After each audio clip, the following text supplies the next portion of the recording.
Hello you, and thank you so much for clicking play. On this particular video, I'm going to be sharing with you the time when, excuse my nails, I'm going to make them as soon as I get home tonight. I'm going out, and when I come back, I have to go shopping, although it's still raining, but when I come back, I'm going to attend to these claws. I keep my nails short, but at the moment they look a type of way. So anyways, ignore my nails. I'll be sharing with you, the time when they wouldn't invite me to their little stupid party because of the color of my skin.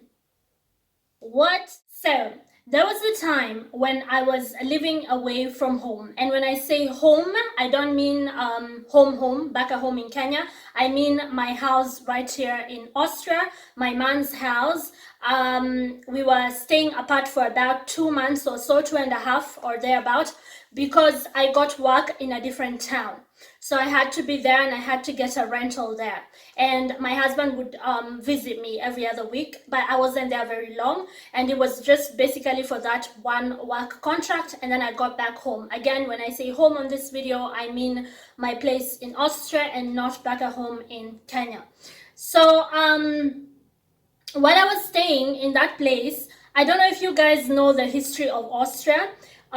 They used to have a monarchy, the Austro-Hungarian Empire.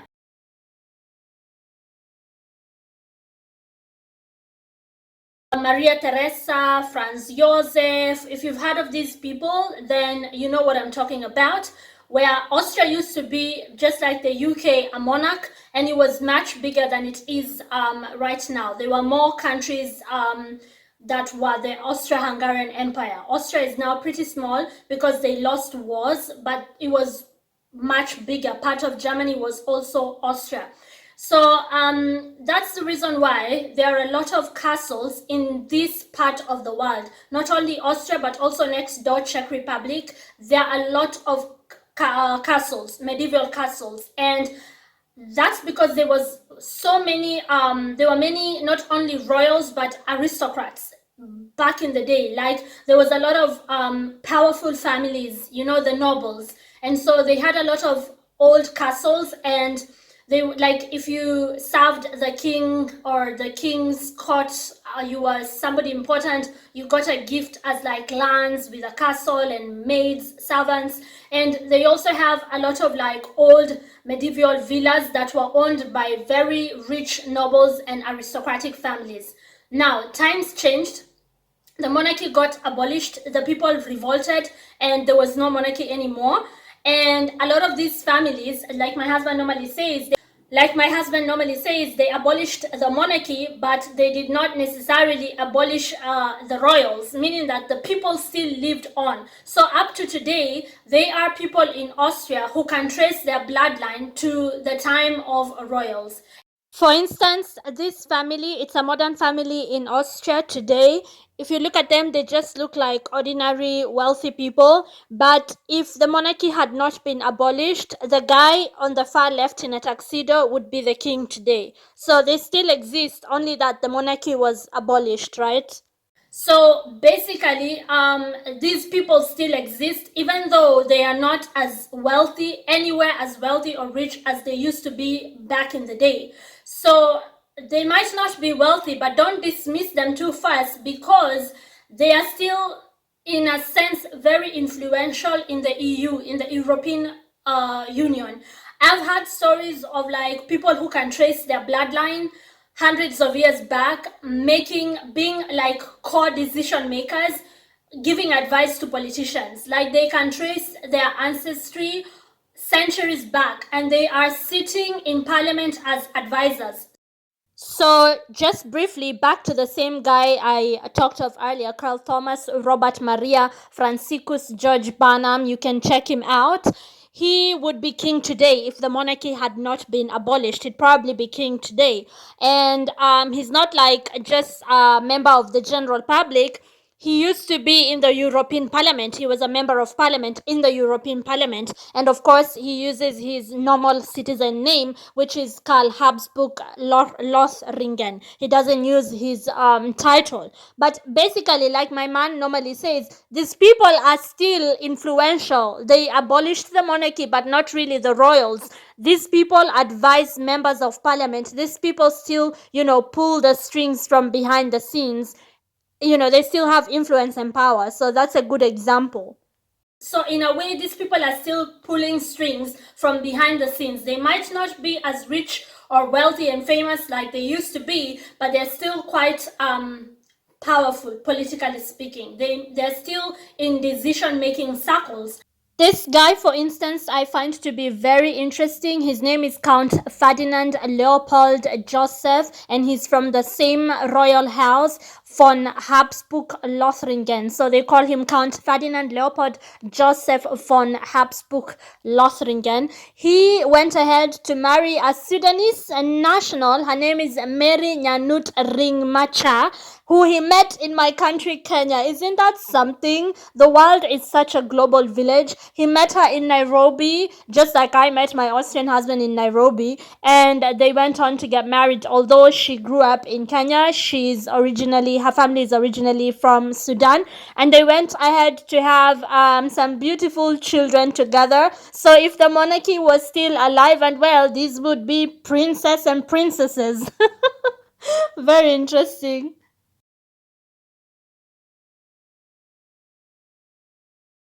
And so some of these aristocratic families that are not aristocratic anymore still own these villas. Like you hear, a villa has been in a family since the 16th century, 17th century. And so it's been inherited, but it's very expensive to maintain these huge estates, these huge houses, and these huge villas also need a lot of funds, basically money, to maintain them. So basically what has happened over time is that these families went broke.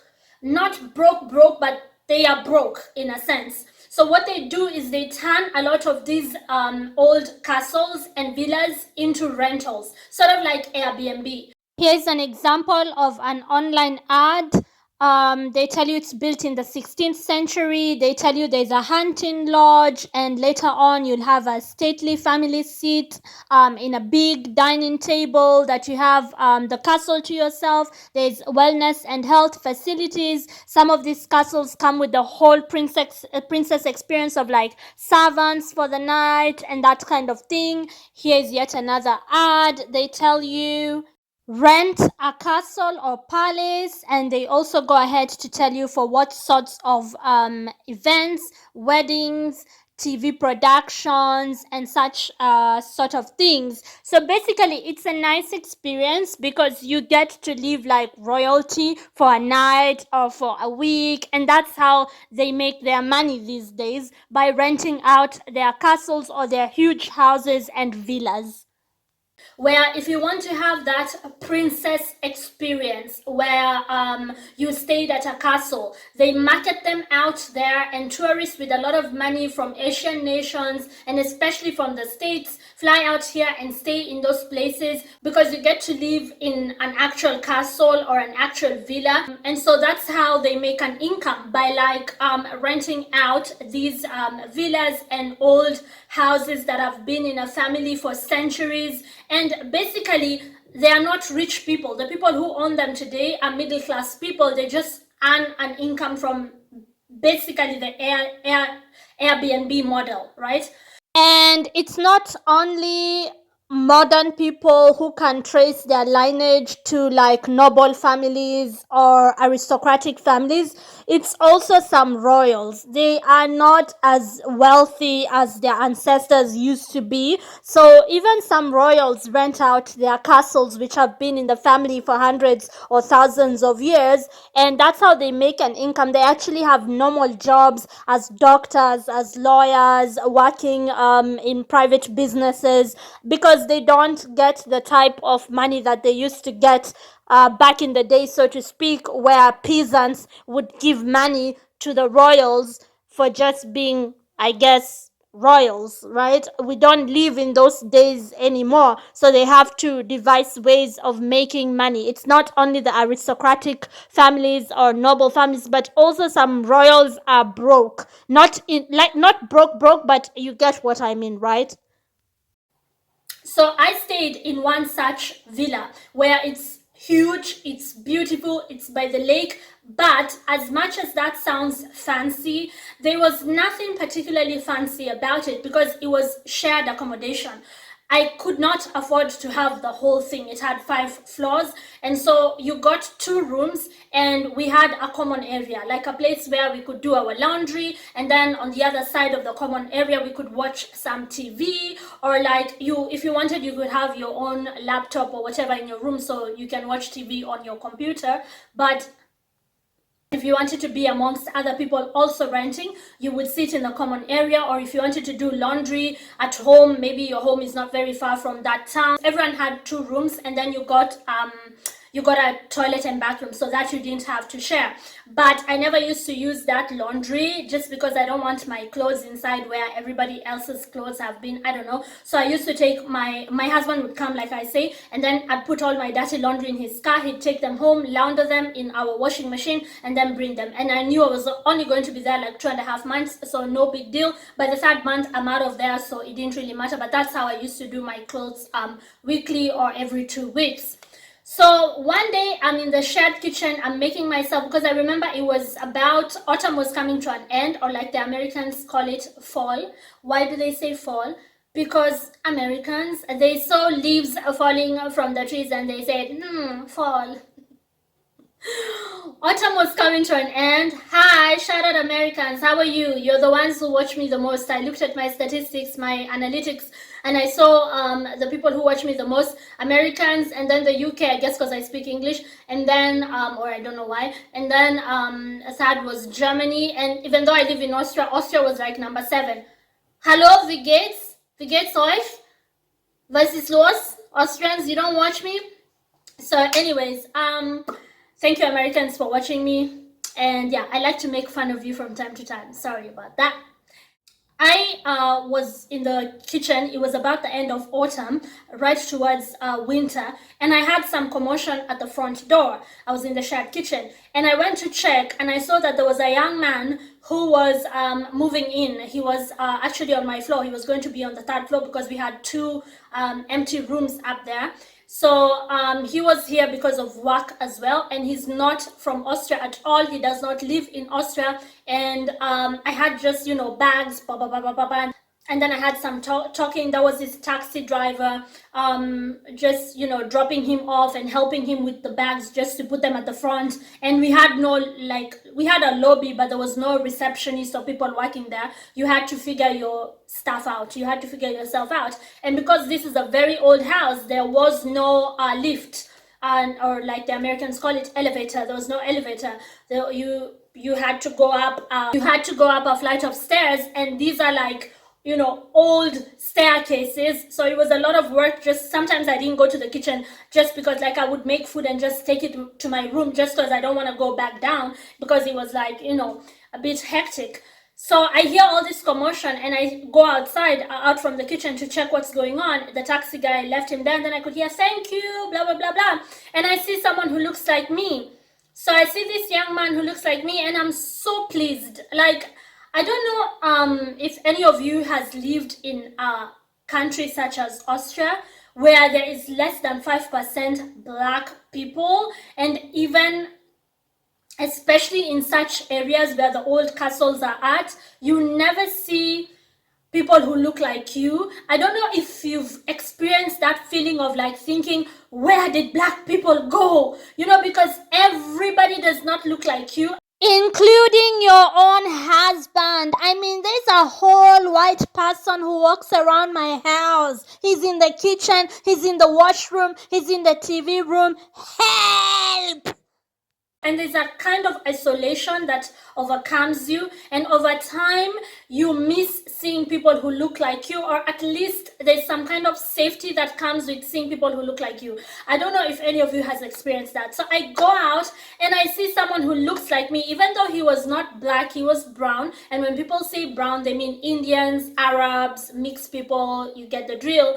And you know, you could be mixed Arab and Indian, blah, blah, blah. But so he was not black, he was a brown person, but he had the exact same complexion like myself. If you've lived on this earth, you know that people come in all colors. You could be black, but you're so light skinned, what they call white passing, that you could pass for a white person even though you are black. You could be a brown person, but you are darker than I am, even though you're Indian. I've seen very dark Indians. So he was the exact same complexion like myself. So I go out there and I see him, and I'm immediately like, hello, Deutsch oder English, which basically means German or English. And he tells me English. I'm not even from here. I'm not from Austria. Hi, nice to meet you. As soon as he gave me his hand, I went in for a hug, and he was quite, you know, I thought he was happy that I hugged him because he looked very pleased. He was like, hi, nice to meet you too. And then he was like, where's the elevator? And I told him, we actually don't have a lift. You have to take the stairs. This is a very old house, but I can help you. So I helped him to the 3rd floor. Like by the time we were reaching there, because he had a lot of bags, we were exhausted. And then he's like, where do I even start? It's almost dark.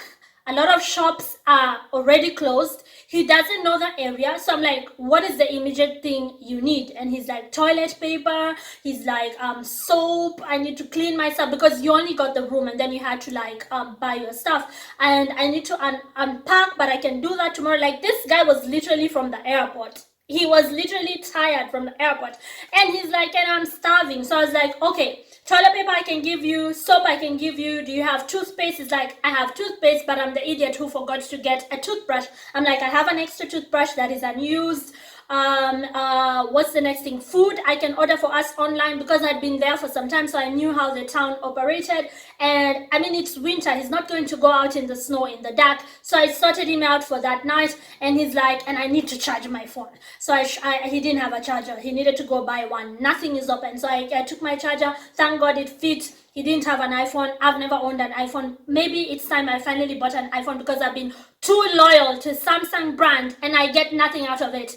So he had a Samsung phone as well. I helped him charge, and we just sat there eating our takeout. Him telling me about himself, me telling him why I was there. I was married to an Austrian man, where my man is at, where my house is at, and so on and so forth. Just getting acquainted. I was so happy to see a brown person. So then that evening passed, and I went to my room, I slept, and he slept in his room. I was just glad, you know. I have someone that looks like me, who probably gets me, who will probably understand me. We will get along. We have things in common. You know, we have things to talk about culturally, and just, you know, just having that feeling of like texting my husband like, you won't believe it. So this guy from this country came in with a bunch of bags, and my husband was like, oh, you're very happy. I was like, I am, right? And we, you know, I was just glad to meet someone. And I was like, as soon as you come, I'll introduce you to him. Like when my husband comes, the next time he comes to, I guess, get my dirty laundry, he comes to visit me, I will tell him about this guy and I can introduce them. All right, cool. I have met someone who is, well, just like me. How wrong and naive I was. Keep watching. Brown people, Asian and Arabs, of course not all of them, but a lot of them feeling like they are better than black people is nothing new under the sun. But to experience it, it's very hurtful, to be honest. So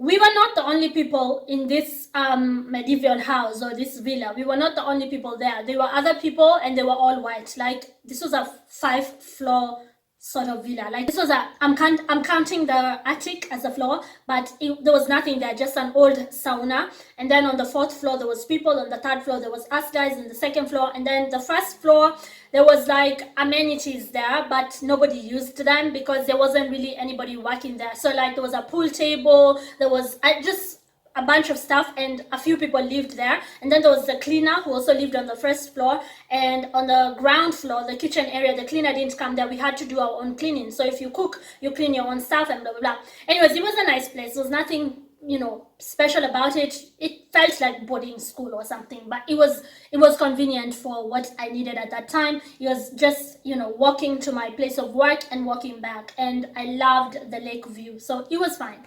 So I'm happy that I have someone to hang out with.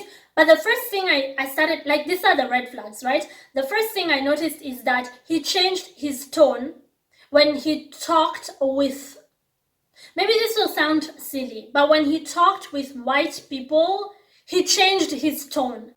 Maybe that's nothing. Maybe I'm highlighting a silly thing, but it got my attention that he would go to the kitchen and he would like he would talk to me in a normal way, like I'm talking to you right now, right? But he would like go to the kitchen and be all like someone else. Even his accent changed. I don't know, maybe that's what African Americans call code switching. I don't know, but it didn't sit well with me. I thought, like, just be yourself. I don't know, there was, maybe you need to code switch. I'm not against it, because I come from Kenya. We don't have that kind of a background, so we always talk the way we talk. We never fake it. And maybe the only times I have faked it is when I was in a job interview and I used words that were more professional sounding, but that's a different thing. But in this case, there's a way he talked to white people. I don't know, it came off as a red flag for me. There's a way he talked to me, and there was a way he talked to white people. So maybe that's nothing, but the second red flag is definitely not nothing. This is something. He talked over me and threw shade when we were with the other people. You know how I said there was a common room where you could like play cards, you could like eat together, and like if someone was on their day off, they would chill there and watch TV or listen to music. He talked over me. That I noticed, and that's definitely not nothing. He would underestimate me or undermine me when we were with the white folks. Like if it was just me and him in the morning having breakfast, talking, chilling there, he would just talk to me normally. We would talk about my country, Kenya. He'd talk about his country. I don't want to mention his country for reasons best known to me. And but he was brown. He was definitely not black. He was brown. I saw a brother, you know, I saw a brother. We were the exact same complexion. We had a lot in common culturally speaking. So I thought we were on the same team, right? And we would talk normally in the common area in the kitchen. But when the white folks came down and they'd be like, oh, I have a free day today, and I'd be like, hey, wie geht's? You know, talking to them in German. And then I would request them to talk English, so we all talk. Not all of them were from Austria and Germany. Some of them were from countries where they didn't speak German. So in any case, we needed to talk English to communicate, all of us.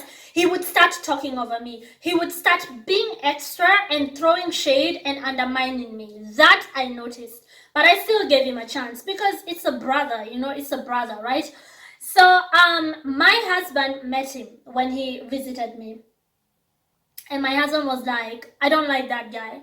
So I was like, do you think I have a thing for him? And he was like, no, it's not that. I trust you. Obviously, I'm not thinking that. And then he's like, I just, there's something really fake about him. I wish I had listened to my husband. So anyways, a few weeks passed, and now it's there like 1.5 months, and I knew him this time almost 3 weeks because he came much later than I did. He moved in much later. But a few weeks passed, and there was this hot, you know, that Pam Anderson look. I know not everybody likes that, but like if I were a guy and I wanted to date a white woman, I would date the cliche blonde, blue-eyed girl. I don't know, I'm into that look. I'm straight, by the way, but I'm just saying, like, if I were a man, I mean, that would be my type, because my husband and other white guys I've talked to about their type when it comes to white women, most of them say that that's an overrated look, and I'm like, what do you mean? Pam Anderson, Margot Robbie, like, I love that look.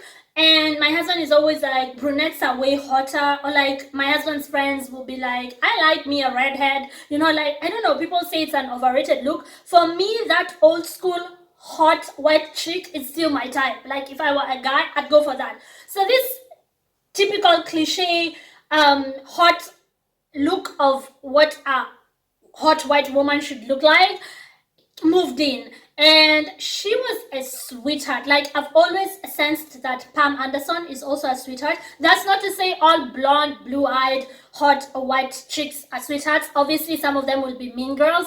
I was wrong about for instance, what's her real name, Blake Lively, Serena. I used to watch Gossip Girl. Serena Vanderwoodsen, I think was the name. I was wrong about her. I always thought she was a sweetheart, but with what's coming out, apparently she's a mean girl. So I take everything back that I've ever said in private conversations, because I've always said like, oh, she's such a sweetheart. I can just sense like some good vibes from her. I was wrong. She's just a good pretender.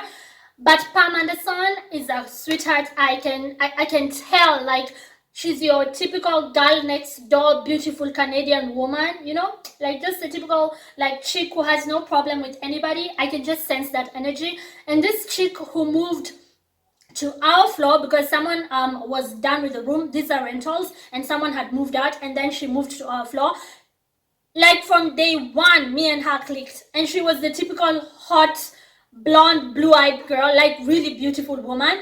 And she was a good person. Like we clicked from day one. She saw me, she's like, hey, how long have you been in Austria? She's not an Austrian, but she, you know, has been in Austria for some time, and she was in a bad relationship. She got out of that relationship. So we talked all about it, and I told her I'm married to an Austrian, I'm from Kenya. She was so fascinated. She wanted to know all about it. Just a sweetheart. You know, one of those good people who proved to be good over time. Like they didn't just start well and then ended badly, but like they were just good from the beginning to the end, and they never gave you any fakeness. She was that. So we ended up hanging out together a lot, and it was high school all over again, because I noticed that this guy, this brown guy, felt like I had abandoned him for a new friend. And like, I'm a grown woman. Come, let's all sit together. I don't have time to like, you're my friend, you are my friend first. I don't have time for such bull. I can't cuss on Instagram, BS. So what is this, Instagram or YouTube? YouTube. I'm putting this up on YouTube. So I noticed that there was like some jealousy. What are we, high school kids? I'm not doing that. We can all hang out. So this chick, like a sweetheart. I hate that, you know, time passed and we like grew apart because I went back to my house. She went back to her country. So we do talk on WhatsApp from time to time, but you know how these things go. We might never see one another again in life. Hopefully, you know, we can see one another one summer. I don't know, but we just had a great time, and we would hang out together a lot in the evenings. And I had a free day the next day, or she had a free day. Like we were in the kitchen cooking together, just really bestie, really clean-hearted, nice, humble lady. You would expect that, you know, that blonde bombshell look is automatically a mean girl, and she actually had a bitch resting face, like a mean girl face. But once she started talking, you were like, you're such a sweetheart, like just a nice girl next door who happens to be hot. So I noticed that this brown guy did not like it, but he did something really sneaky.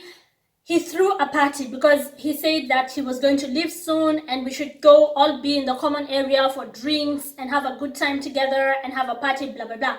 So he threw a party and he bumped into the blonde. This was like really shady of him. He bumped into the blonde in the corridors and he said, hey, so I'm going to be leaving soon, but I'm going to like have a party in the common area, and I wanted you to come, and we can have drinks, but we're just inviting her. And then she said, oh, I have to check with Liz. I mean, I'll come obviously, but I have to check with Liz and see if we had something planned out that I forgot about, like lunch or whatever, because me and this girl used to go for like lunch. We used to go to the mall. We used to do things together.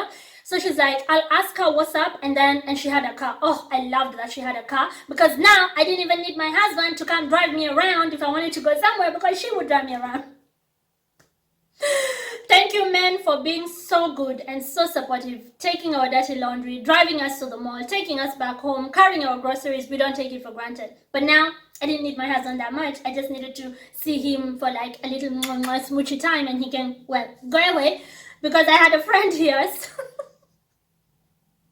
My husband actually joked about it. He was like, since you met that girl, like the blonde, you don't even text me about that place so much. Guys, I was hanging out with a girl. It's different sometimes, you know. Sometimes you need that female energy. It's nothing. I wasn't being mean to my husband. It's just like, I see you every other day. Now I have a girl who I can tell things which I cannot tell you. We can paint our nails together. So it was nothing personal. So, but my husband also said, like, when I met that girl, I was like a different person.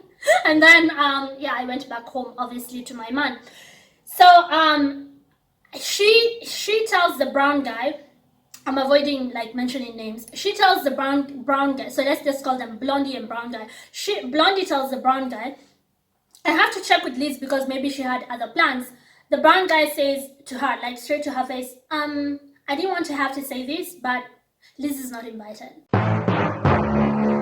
So like he says it like that, and the Blondie now has a decision to make here. Does she just call him out on his mean behavior and be like, you don't invite some people in the villa and then leave out some people? That's high school, it's silly, it's stupid. Or does she play along so she can find out what he has against me? She was smart about it. So she played along and she was like, so I actually get it. I get why you don't want to invite her. So now she pretends like she wants to gossip about me, right? And she's like, Liz can be very, you know, and he fills up the blank for her. He goes in about me. So this is what she told me later on. She comes to me and she's like, oh my gosh, I think racism is real. Bless her soul. Dear Blondie, you just found that out. I feel bad for you. Like, bless your soul. I wish everybody was that innocent. And I think I liked her because she had that kind of like naivety, like not in a naive way, just like a childlike nature to her. And she was like, Liz, I think racism is real. I'm like, tell me about it. So she came to my room and she's like, so I met Brown and he's throwing a party, and I was surprised to hear that there's a party because he hadn't told me, and I had seen him just the previous day, or I think even that morning. She's like, and I played along. He told me that you're not invited. I was like, wow. I was kind of hurt because I helped him on the first day when he moved there. Guys, excuse me, but I'm about to rant. This little mother effer, I did not only help him on the first day, and I wasn't, you know, it's not like I was helping him, hoping for something in return, but like I was going out of my way for him because he's not originally from Austria, neither am I, but at least I can speak the language. I can speak German. He cannot speak German, so I used to be his translator. Like I would walk around with him just to help him in the shops, in the restaurants. Like I did things for this guy, right? And he kept on texting me for things like, oh, can you show me where the pharmacy is at? Then I would tell him where it was at, and he'd be like, can you come with me, because I don't want to speak English, just come with me and you can translate for me, and can you do this? And like I would go out of my way. So like to hear there's a whole party about to be had and I am not invited, it was like, okay, tell me more. I have been there for him when he tried to date and no one would date a brown guy, and like all that talks and blah, blah. We've been talking, we've been sort of kind of close, and now he's inviting people and he's not inviting me. I was like, kind of hurt, right? So he's like, he just said you're not invited. And so I played along to find out what he has against you, and I was like, Liz is a little bit, so she wanted to find out what does he have against me. Guys, he told her, you know how black women can like fill up a room too much? You know how they are arrogant? You know how they like, I don't know, they enter a room and all of a sudden all the attention is on them. I don't like that. So she was sitting there like listening to him like, yes, I know, right? Liz makes everything about herself. Never mind that he's the one who's been interrupting me in front of people, who's been talking over me, who's been throwing shade in front of people, and I've ignored it all because he's a brother, he's a friend, right? He goes in and says that when a black woman enters somewhere, guys, people are curious. What do you want us to do? People are curious as to how you're a black girl in the mountains of Austria. People will ask questions because they are curious. The world is generally curious about black women, not only about whether our hair is real or not, but just as our features. When we enter a room, we cannot help that energy which Africans call Ubuntu. I don't know where it comes from. Don't blame us, blame God. So he starts saying he doesn't want that. He doesn't want the party to be about me. Oh, well. Then he says that we are arrogant. So you see, the thing is, I have come to realize that you can be confident as any other race. You can be confident if you're white. You can be confident if you're brown. It's fine. But as a black woman, if you're confident, they have to humble you. You are immediately arrogant, aggressive. I've been called aggressive for defending myself, for making my, what they call in German, Standpunkt, my point clear. You will be called aggressive. You will be told your tone is you're just too much. Black women are normally too much for people with white fragility. Or like in his case, I guess, brown fragility. He has to humble me. I'm too much. So he was like, he doesn't want the party to be about me. I am not invited. So this white chick comes and tells me, I think that's what racism is, right? Because it just kept on talking about black women this, black women that, black women the other, and he wasn't very nice about it. I was like, dear sweet white girl, let me tell you about my struggles. Okay, let's read a page from the Angry Black Woman book, and I can finally explain to you what's going on here. So basically, guys, I have to go because the rain stopped, but that's basically what happened to me. He didn't want to invite me to his stupid party. Of course, Blondie, being a nice girl, did not go to his stupid party anyways. She played him. She knew that this guy is not a good guy. How can he talk that way about someone? But basically, that's what happened. And if you think that, because like I mentioned, black people don't want to talk about the racism within our own people, our own communities, right? When mixed people feel like they're better than, like, you know, Afrocentric people with more Afrocentric features, or like when brown people or you know, just people who are not necessarily black discriminators, we don't want to talk about that. We want to talk only about when white people do it. But I can tell you for a fact, this is real. My husband was right. There was something off about that guy. And when I told my husband that they threw a party and did not invite me, he was like, I told you there was something just yicky, sticky, yicky, licky about that guy. Anyways, I don't know what became of that guy because I didn't keep any contact with him, didn't keep his number, deleted it. But I was glad that Blondie didn't go to his party. At least she showed me solidarity and support that way. I wish more white people were that way. But that's the story of how they didn't want to invite me to their party because of my skin color. And yes, they blasted the music loud. We could not even sleep. We had to go out ourselves just to come back home drunk and sleep because, let's be real, that Ishthats, who wants to be left out? I was feeling a type of way. I did feel bad, especially because I was there for him. Anyways, that's life. Thank you for watching. If you haven't subscribed, be sure to subscribe. I love you all and thank you. Ciao.